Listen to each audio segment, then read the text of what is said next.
បាទថ្ងៃនេះខ្ញុំ review ពីទូទឹកកក OT20 ហ្នឹងហើយលក្ខណៈដែលងាយស្រួលប្រើណាយើងស្រួលប្រើ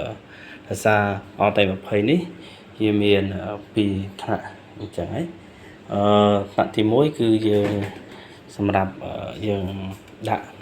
ទៅលើត្រីសាច់អីបាទត្រីសាច់បាទអញ្ចឹងយើងទី1មានដាក់ត្រីសាច់បាទត្រីសាច់នេះយើងអាចដាក់ទឹកកកយើងផ្លាសេណាហើយនេះគឺជាផលិតកកបាទផ្លែផលិតកក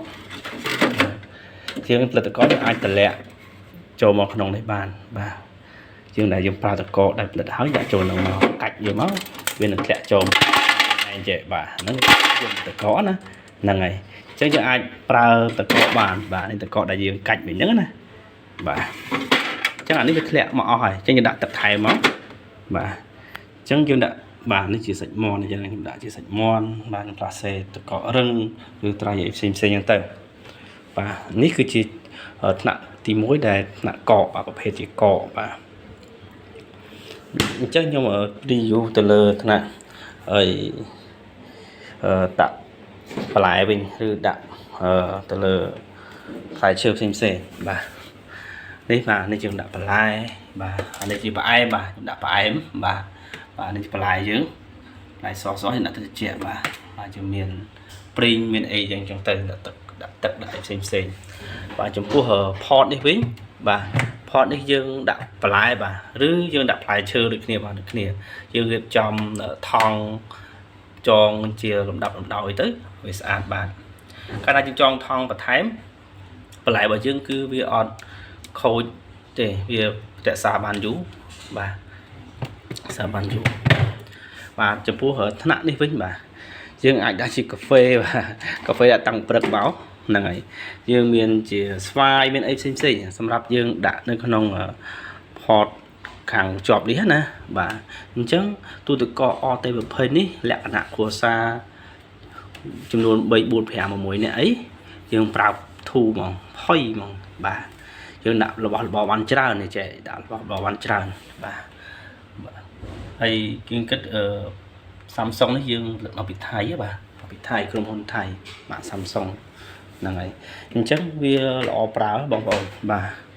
វាល្អប្រើវាកម្ពស់វា1.46 ម៉ែត្រហ្នឹងហើយ1.46 ម៉ែត្រហើយខ្ញុំខែជាឆ្ងល់ហើយអ្នកដែលប្រើទូទឹកកកហ្នឹងកន្លែងបើកបិទពេលខ្លះអត់ដឹងទេអាខាងលើនេះខាងលើនេះភាគច្រើនពួកខ្ញុំបើកតែចេះទេបាទទាញហ្នឹងបើកចេះទៅបាទប៉ុន្តែនេះអាកន្លែងដែលវា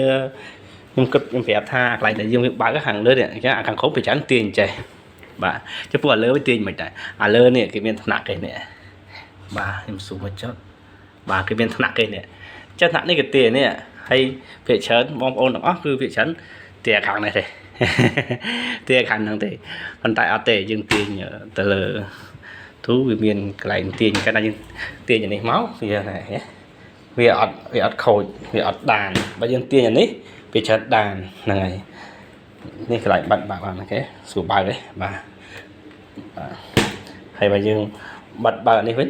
អានេះខាងក្រោមបាទវារៀងតឹងហាប់តិចបាទអញ្ចឹងកម្ពស់បាទយើងគឺកម្ពស់ណាបាទ1.46 ម៉ែត្របាទ1.46 ម៉ែត្រយើងមាន free ជើងជូនបាទនេះជើងបាទជើងបងប្អូននេះជើងដាក់ជើងវាផុតមកវាស្រួលសម្រាប់យើងបោសបាទយើងបោសអញ្ចឹងយើងងាយស្រួលហ្នឹងហើយបងប្អូនដែលចង់ត្រូវការទូទឹកកក OT20 ឬម៉ាកផ្សេងបាទប្រភេទຂະຫນាតទូចຂະຫນាតធំអីយើងមានបាទនេះជា review កន្លែងខ្ញុំសម្រាប់ដេកទេខ្ញុំប្រើនៅក្នុងបន្ទប់ខ្ញុំប្រើនៅមួយបាទនៅខាងក្រៅខ្ញុំប្រើផ្សេងទៀតបាទអញ្ចឹងអរគុណច្រើនបើបងប្អូនដែលត្រូវការទូទឹកកកឬម៉ាស៊ីនបោកបាទអាចតំណតាម page បាទឬលេខខាងលើបាទសូមអរគុណ